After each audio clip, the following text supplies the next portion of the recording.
जय हिंद साथियों। मैं आर के स्वामी आप सभी का स्वामी क्लासेस फाजिल्का में स्वागत करता हूं। साथियों, आज का हमारा जो टॉपिक है वह है आदिकाल। यानी कि आज की इस क्लास में हम आदिकाल से संबंधित बहुत ही महत्वपूर्ण प्रश्नों का अध्ययन करेंगे जो कि अक्सर परीक्षा में पूछे ही जाते हैं। साथियों, आज की इस क्लास में आपको बहुत कुछ नया सीखने को मिलेगा, इसलिए सभी साथी वीडियो के अंत तक जुड़े रहें। वीडियो को लाइक और शेयर अवश्य करें। अगर आप हमारे YouTube चैनल पर नए हो तो चैनल को सब्सक्राइब करें, बेल आइकन को अवश्य दबाएं ताकि आप तक नई क्लास का नोटिफिकेशन पहुंच सके। अगर आपने हमारी अभी तक पहली वाली क्लासें नहीं देखी हैं तो आप प्ले लिस्ट में जाकर उन क्लासों को अवश्य देखें और हिंदी की बेहतर तैयारी करें। तो शुरू करते हैं आज की क्लास। देखते हैं क्वेश्चन नंबर 1। चर्यापद और आराधन विधि किसकी रचनाएं हैं? ए विकल्प में है सरहप्पा जी, बी विकल्प में है सबरप्पा जी, सी विकल्प में है लुइपा जी और डी विकल्प में है कणहप्पा जी। क्या उत्तर सही होना चाहिए? सभी साथी उत्तर दीजिए। क्वेश्चन नंबर 1 का उत्तर जो साथी बी विकल्प को चुन रहे हैं वह बिल्कुल सही है, यानी कि यह दोनों रचनाएं सबरप्पा जी की मानी जाती है। अगर हम सबरप्पा जी के बारे में बात करें तो इनका जन्म 780 ईस्वी में हुआ माना जाता है। सिद्ध कवि सबरप्पा जी सबरों का सा जीवन व्यतीत करने के कारण सबरप्पा कहलाते हैं।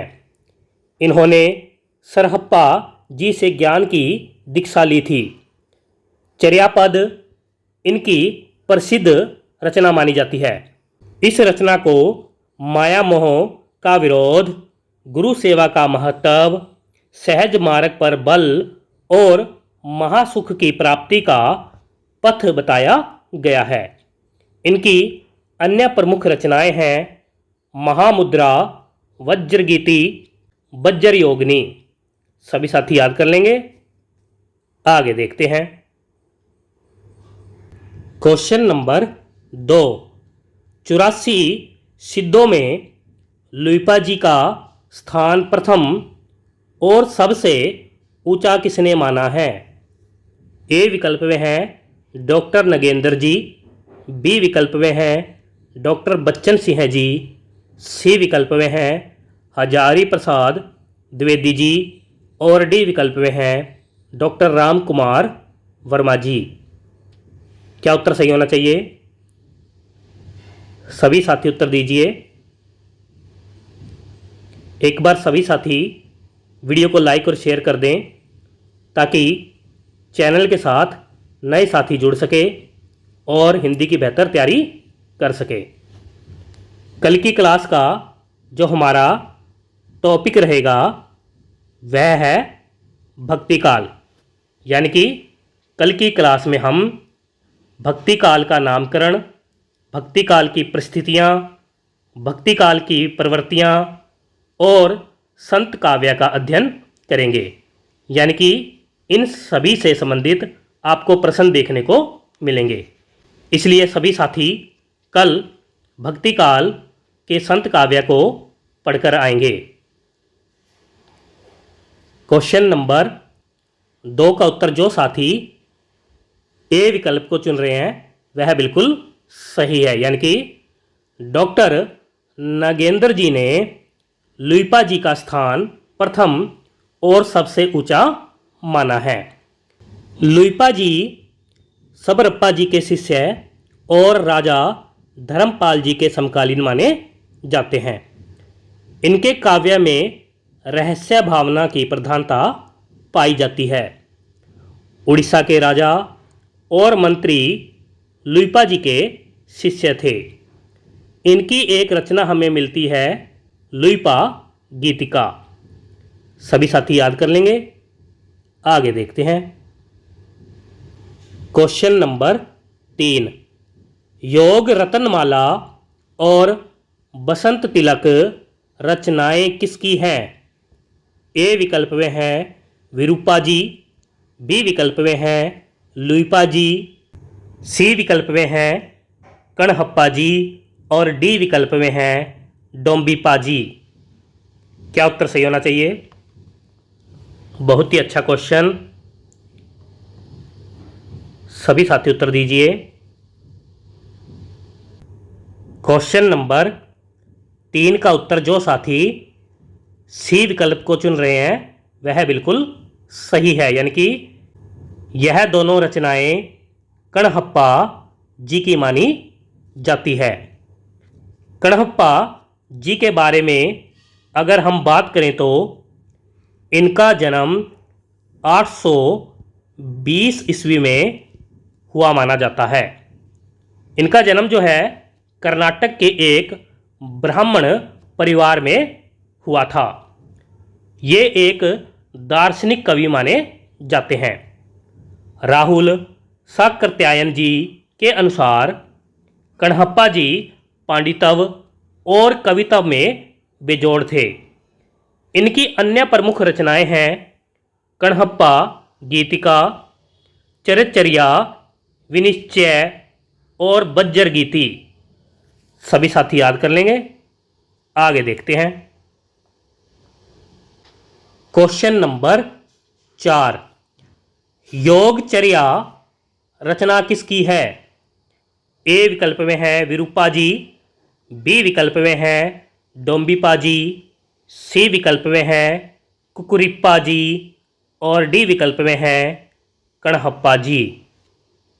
क्या उत्तर सही होना चाहिए? सभी साथी उत्तर दीजिए।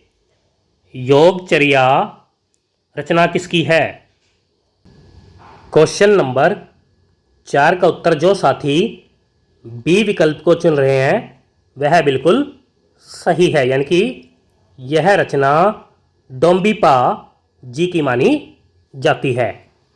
डोम्बिपा जी के बारे में अगर हम बात करें तो इनका जन्म 840 ईस्वी में हुआ माना जाता है।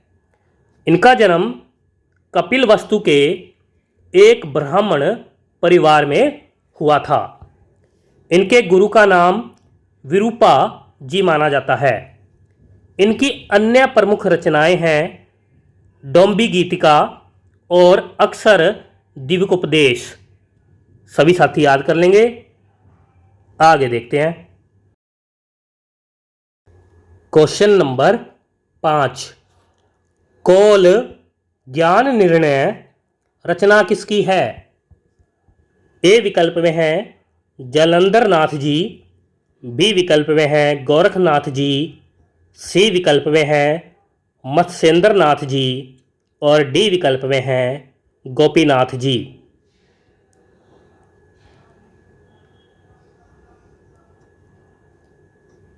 क्वेश्चन नंबर 5 का उत्तर जो साथी सी विकल्प को चुन रहे हैं वह बिल्कुल सही है, यानी कि यह रचना मत्स्येंद्र नाथ जी की मानी जाती है।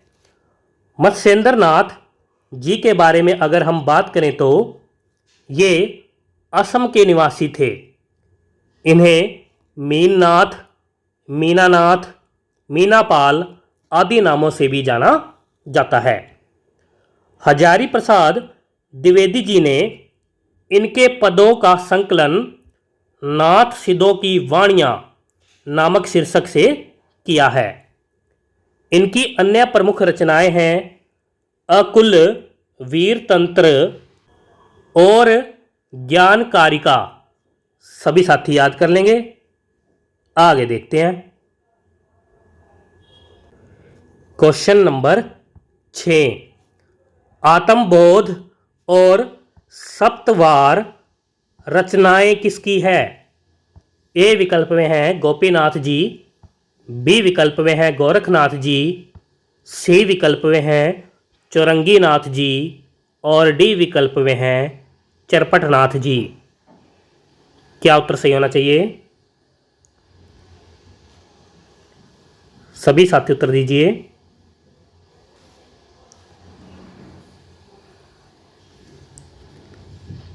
क्वेश्चन नंबर 6 का उत्तर जो साथी बी विकल्प को चुन रहे हैं वह बिल्कुल सही है, यानी कि यह दोनों रचनाएं गोरखनाथ जी की मानी जाती है।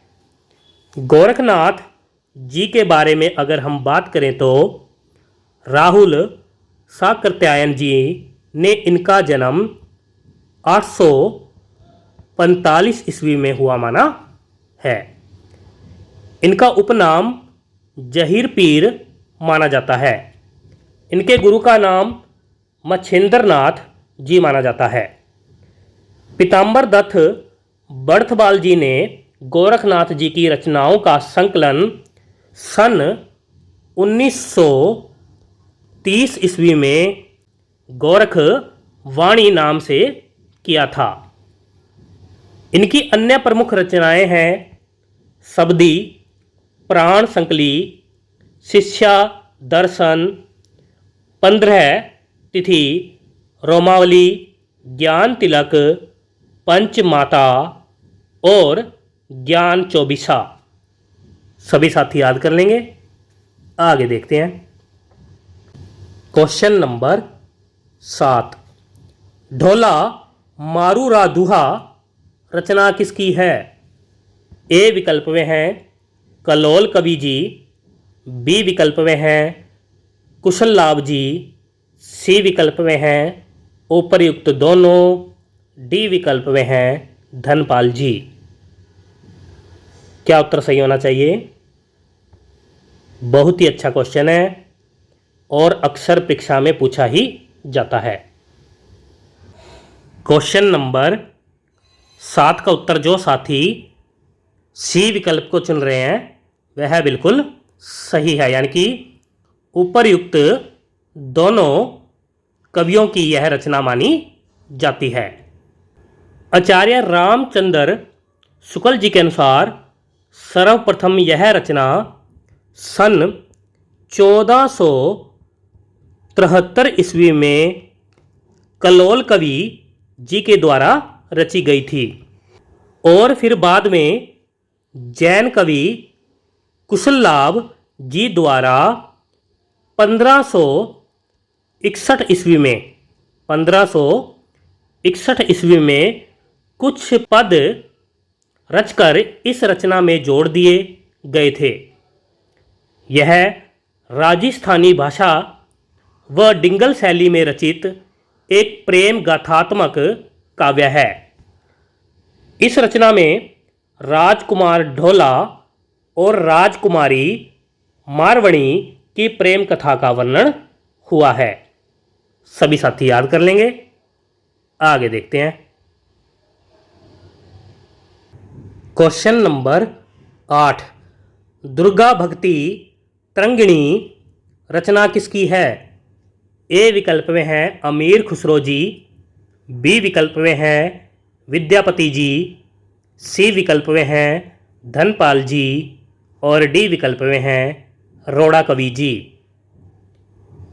क्या उत्तर सही होना चाहिए? सभी साथी उत्तर दीजिए। अगर आप सभी को आज की क्लास अच्छी लग रही है तो एक बार वीडियो को लाइक और शेयर अवश्य करें और चैनल के साथ नए साथियों को अवश्य जोड़ें। क्वेश्चन नंबर 8 का उत्तर जो साथी बी विकल्प को चुन रहे हैं वह बिल्कुल सही है, यानी कि यह रचना विद्यापति जी की मानी जाती है।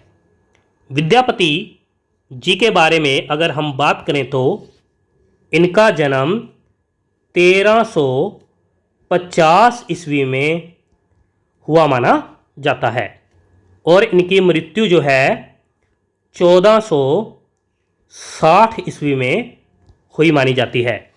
इनके पिता का नाम गणपति ठाकुर जी, माता का नाम हंसनी देवी जी और गुरु का नाम पंडित हरि मिश्र जी माना जाता है। इन्हें यानी कि विद्यापति जी को मैथिल कोकिल, पंचानन, पंचदेवोपासक, अभिनव जयदेव और कवि शेखर आदि नामों से भी जाना जाता है। इनकी अन्य प्रमुख रचनाएं हैं शैव सर्वस्वसार, गंगा वाक्यावली, भू परिक्रमा, दान वाक्यावली और पुरुष परीक्षा। सभी साथी याद कर लेंगे। आगे देखते हैं। क्वेश्चन नंबर 9, विद्यापति जी ने अपनी किस रचना को कहानी कहा है? ए विकल्प में है कीर्ति पताका, बी विकल्प में है कीर्ति लता, सी विकल्प में है पदावली और डी विकल्प में है गोरक्ष विजय। क्या उत्तर सही होना चाहिए? सभी साथी उत्तर दीजिए। बहुत ही महत्वपूर्ण प्रश्न है और अक्सर परीक्षा में पूछा ही जाता है। यह चारों ही रचनाएं जो है विद्यापति जी की मानी जाती है। क्वेश्चन नंबर 9 का उत्तर जो साथी बी विकल्प को चुन रहे हैं वह बिल्कुल सही है, यानी कि विद्यापति जी ने अपनी रचना कीर्ति लता को कहानी कहा है। कीर्ति लता रचना के बारे में अगर हम बात करें तो इसका प्रकाशन वर्ष 1403 ईस्वी माना जाता है और इसकी भाषा अवहट मानी जाती है। हरप्रसाद शास्त्री जी ने नेपाल के राजकीय पुस्तकालय से कीर्ति लता की नकल प्राप्त की थी। इस रचना में विद्यापति जी ने तिरहुत के राजा कीर्ति सिंह जी की वीरता, उदारता और राज्य प्राप्ति के प्रयत्नों का वर्णन किया है। कीर्ति लता में 4 अध्याय हैं जिन्हें पल्लव कहा जाता है। हजारी प्रसाद द्विवेदी जी ने इस रचना को भृंगी भृंगी संवाद कहा है। सभी साथी याद कर लेंगे। आगे देखते हैं। क्वेश्चन नंबर 10, खालिक बारी और 2 सुखने रचनाएं किसकी हैं? ए विकल्प में है उद्योतन सूरी जी, बी विकल्प में है रोड़ा कवि जी, सी विकल्प में है विद्यापति जी और डी विकल्प में है अमीर खुसरो जी। क्या उत्तर सही होना चाहिए? क्वेश्चन नंबर 10 का उत्तर जो साथी डी विकल्प को चुन रहे हैं वह बिल्कुल सही है, यानी कि यह दोनों रचनाएं अमीर खुसरो जी की मानी जाती है। अमीर खुसरो जी के बारे में अगर हम बात करें तो इनका जन्म 1255 ईस्वी में हुआ माना जाता है और इनकी मृत्यु जो है 1324 ईस्वी में हुई मानी जाती है। इनका मूल नाम अबुल हसन यमीनुद्दीन खुसरो जी माना जाता है। इन्हें तुर्क ए अल्लाह और तोता ए हिंद उपनाम से भी जाना जाता है। ईश्वरी प्रसाद जी ने इन्हें महाकवि और कवियों में राजकुमार कहा है। इनकी अन्य प्रमुख रचनाएं हैं पहेलियाँ, मुकरियाँ, गजल, नूह सिपर, नजरान ए हिंद और हालात ए कन्हैया। सभी साथी याद कर लेंगे। आगे देखते हैं। क्वेश्चन नंबर 11 है, अमीर खुसरो जी को किसने अवधी भाषा का प्रथम कवि माना है? ए विकल्प में है आचार्य रामचंद्र शुक्ल जी, बी विकल्प में है डॉक्टर रामविलास शर्मा जी, सी विकल्प में है डॉक्टर राम कुमार वर्मा जी और डी विकल्प में है हजारी प्रसाद द्विवेदी जी। उत्तर दीजिए। क्वेश्चन नंबर 11 का उत्तर जो साथी सी विकल्प को चुन रहे हैं वह बिल्कुल सही है, यानी कि डॉक्टर राम कुमार वर्मा जी ने अमीर खुसरो जी को अवधी भाषा का प्रथम कवि माना है। अमीर खुसरो जी हिंदी खड़ी बोली के प्रथम प्रतिष्ठित कवि भी माने जाते हैं। सभी साथी याद कर लेंगे। आगे देखते हैं। क्वेश्चन नंबर 12 है, कुवलयमाला कथा रचना किसकी है? ए विकल्प में है धनपाल जी, बी विकल्प में है उद्योतन सूरी जी, सी विकल्प में है रोड़ा कवि जी और डी विकल्प में है विद्यापति जी। उत्तर दीजिए सभी।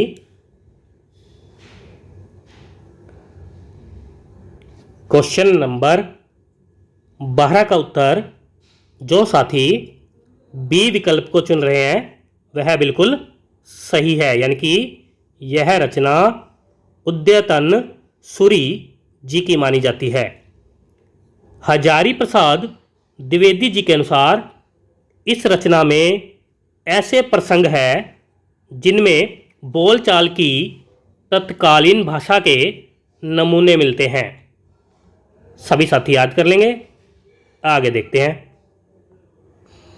क्वेश्चन नंबर 13 है, राउलवेल रचना किसकी है? ए विकल्प में है दामोदर शर्मा जी, बी विकल्प में है रोड़ा कवि जी, सी विकल्प में है अमीर खुसरो जी और डी विकल्प में है ज्योतिरीश्वर ठाकुर जी। उत्तर दीजिए सभी। बहुत ही अच्छा क्वेश्चन है। क्वेश्चन नंबर 13 का उत्तर जो साथी बी विकल्प को चुन रहे हैं वह बिल्कुल सही है, यानी कि यह रचना रोड़ा कवि जी की मानी जाती है। इस रचना की भाषा राजस्थानी मानी जाती है। यह एक लौकिक श्रृंगारिक काव्य है, यानी कि राउलवेल जो रचना है एक लौकिक काव्य है जिसमें श्रृंगारिक तत्व देखने को मिलता है। यह रचना सर्वप्रथम शिलाओं यानी कि पत्थरों पर रची गई थी। यह हिंदी की प्राचीनतम गद्य पद्य मिश्रित रचना मानी जाती है, यानी कि राउलवेल जो रचना है यह एक चंपू काव्य है।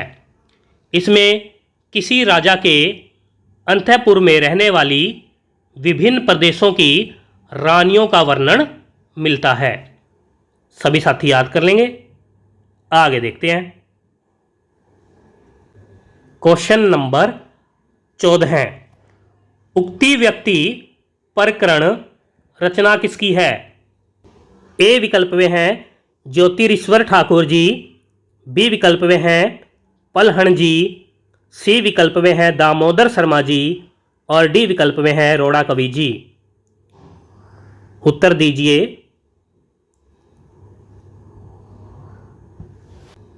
क्वेश्चन नंबर 14 का उत्तर जो साथी सी विकल्प को चुन रहे हैं वह बिल्कुल सही है, यानी कि यह रचना दामोदर शर्मा जी की मानी जाती है। उक्ति व्यक्ति प्रकरण रचना एक व्याकरणिक रचना मानी जाती है।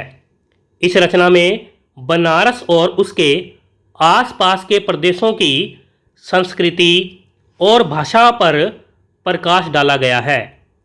यह 5 भागों में विभक्त है। सभी साथी याद कर लेंगे। आगे देखते हैं। क्वेश्चन नंबर 15 है, वर्ण रत्नाकर रचना किसकी है?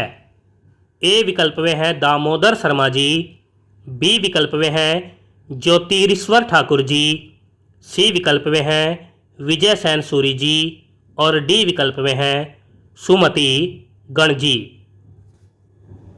क्या उत्तर सही होना चाहिए? क्वेश्चन नंबर 15 का उत्तर जो साथी बी विकल्प को चुन रहे हैं वह बिल्कुल सही है, यानी कि यह रचना ज्योतिरीश्वर ठाकुर जी की मानी जाती है। यह यानी कि वर्ण रत्नाकर रचना जो है मैथिली हिंदी में रचित गद्य पुस्तक है। इस रचना को मैथिली का विश्वकोश भी कहा जाता है। इसमें हिंदू दरबार और भारतीय जीवन पद्धति का यथार्थ चित्रण हुआ है। सभी साथी याद कर लेंगे। आगे देखते हैं। क्वेश्चन नंबर 16 है, पौमचर्यू रचना किसकी है? ए विकल्प में है सरहप्पा जी, बी विकल्प में है राम सिंह जी, सी विकल्प में है स्वयंभू जी और डी विकल्प में है पुष्पदंत जी। क्या उत्तर सही होना चाहिए? बहुत ही महत्वपूर्ण प्रश्न है और अक्सर परीक्षा में पूछा ही जाता है। सभी साथी उत्तर दीजिए। क्वेश्चन नंबर 16 का उत्तर जो साथी सी विकल्प को चुन रहे हैं वह बिल्कुल सही है, यानी कि यह रचना स्वयंभू जी की मानी जाती है। स्वयंभू जी के बारे में अगर हम बात करें तो इनका जन्म 783 ईस्वी में हुआ माना जाता है। इन्हें अपभ्रंश का वाल्मीकि, अपभ्रंश का कालिदास और अपभ्रंश का प्रथम महाकवि माना जाता है। डॉक्टर राम कुमार वर्मा जी ने इन्हें यानी कि स्वयंभू जी को हिंदी का प्रथम कवि माना है। पौमचर्यू रचना को पद्मचरित और जैन रामायण भी कहा जाता है। यह इनकी अधूरी रचना मानी जाती है, जिसे इनके पुत्र त्रिभुवन जी ने पूर्ण किया था। यह एक कड़वकबद्ध रचना है। कड़वक शैली में 7 चौपाइयों के बाद एक दोहा आता है। यह 5 कांड और 83 संधियों में विभाजित है। इनकी अन्य प्रमुख रचनाएं हैं ऋठनेमिचर्यू, पंचमचर्यू और स्वयंभू छंद। सभी साथी याद कर लेंगे। आगे देखते हैं। क्वेश्चन नंबर 17 है, जस हरचर्यू रचना किसकी है? ए विकल्प में है स्वयंभू जी, बी विकल्प में है धनपाल जी, सी विकल्प में है जयदेव मुनि जी और डी विकल्प में है पुष्पदंत जी। उत्तर दीजिए सभी। जस हरचर्यू रचना किसकी है? क्वेश्चन नंबर 17 का उत्तर जो साथी डी विकल्प को चुन रहे हैं वह बिल्कुल सही है, यानी कि यह रचना पुष्पदंत जी की मानी जाती है। पुष्पदंत जी 10वीं शताब्दी के कवि माने जाते हैं। इनके पिता का नाम केशव भट्ट जी, माता का नाम मुग्धा देवी जी माना जाता है। पुष्पदंत जी को अपभ्रंश का भवभूति और अभिमान मेरु उपनाम से भी जाना जाता है। शिव सिंह सैगर जी ने इनको अपभ्रंश का व्यास कहा था। राहुल साकृत्यायन जी ने पुष्पदंत जी को हिंदी के सर्वश्रेष्ठ कवियों में दूसरा स्थान दिया था। इनकी अन्य प्रमुख रचनाएं हैं महापुराण, नयकुमारचर्यू और कोश ग्रंथ। सभी साथी याद कर लेंगे। आगे देखते हैं। क्वेश्चन नंबर 18 है, कुमारपाल चरित रचना किसकी है? ए विकल्प में है अब्दुर रहमान जी, बी विकल्प में हैं हेमचंद्र जी, सी विकल्प में हैं सोम प्रभु सूरी जी और डी विकल्प में हैं स्वयंभू जी। क्या उत्तर सही होना चाहिए? सभी साथी उत्तर दीजिए। क्वेश्चन नंबर 18 का उत्तर जो साथी बी विकल्प को चुन रहे हैं वह बिल्कुल सही है, यानी कि यह रचना हेमचंद्र जी की मानी जाती है। हेमचंद्र जी के बारे में अगर हम बात करें तो ये 11वीं शताब्दी के कवि माने जाते हैं। हेमचंद्र जी गुजरात के सोलंकी राजा सिद्धराज जयसिंह जी और उनके भतीजे कुमारपाल जी के आश्रित कवि थे। हेमचंद्र जी संस्कृत के अंतिम व्याकरणाचार्य माने जाते हैं। इन्हें कली काल का सर्वस्व या सर्वज्ञ भी कहा जाता है। इनकी अन्य प्रमुख रचनाएं हैं शब्दानुशासन, त्रिशठी, सलाका पुरुष चरित, योग शास्त्र, देसी नाम माला कोश और काव्य अनुशासन। सभी साथी याद कर लेंगे। आगे देखते हैं। क्वेश्चन नंबर 19, कुमारपाल प्रतिबोध रचना किसकी है? ए विकल्प में है योगेंद्र जी, बी विकल्प में है राजशेखर सूरी जी, सी विकल्प में है राम सिंह जी और डी विकल्प में है सोम प्रभु सूरी जी। क्या उत्तर सही होना चाहिए? क्वेश्चन नंबर 19 का उत्तर जो साथी डी विकल्प को चुन रहे हैं वह बिल्कुल सही है, यानी कि यह रचना सोम प्रभु सूरी जी की मानी जाती है। इस ग्रंथ में हेमचंद्र जी द्वारा राजा कुमारपाल जी को दिए गए अनेक उपदेशों का वर्णन किया गया है। सभी साथी याद कर लेंगे। आगे देखते हैं। क्वेश्चन नंबर 20, प्रबंध चिंतामणि रचना किसकी है? ए विकल्प में है चिंतामणि जी, बी विकल्प में है सरहप्पा जी, सी विकल्प में है मेरुतुंग जी और डी विकल्प में है लक्ष्मीधर जी। उत्तर दीजिए सभी।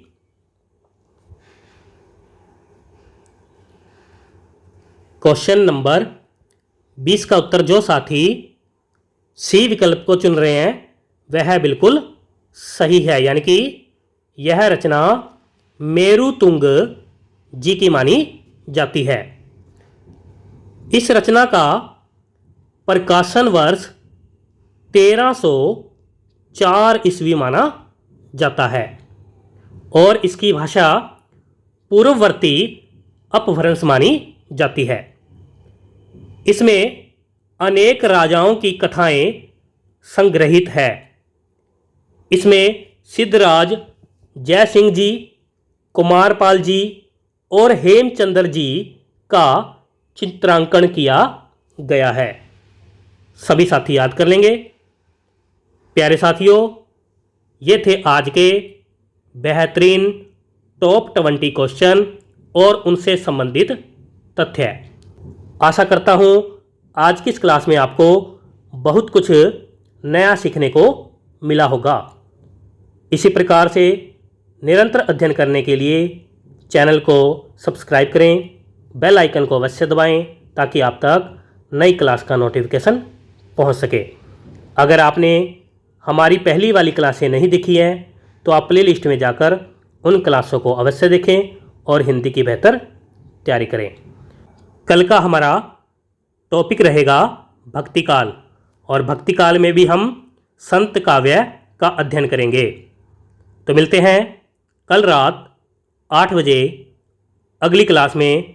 तब तक के लिए जय हिंद।